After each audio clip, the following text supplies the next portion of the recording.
Syawal penuh makna, menahan diri dari dosa agar bersih jiwa dan raga.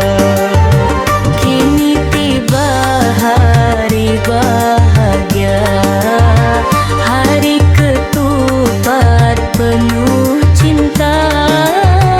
Janur kuning karangan indah, lambang hati yang berserah.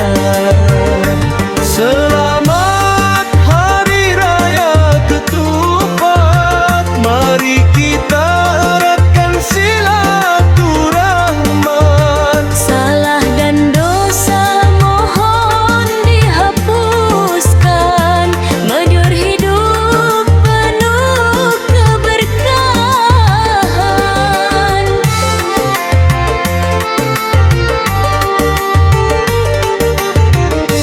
Ketupat tersaji di atas meja, opor hangat menggoda rasa.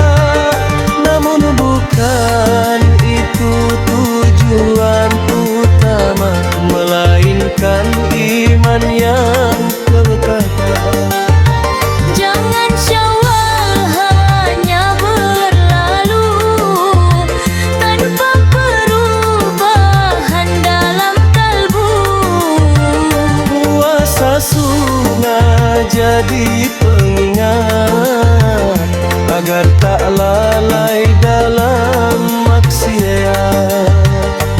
Selamat Hari Raya Ketupat, mari kita eratkan silaturahmat. Salah dan dosa mohon dihapuskan, menuju hidup penuh rahmat.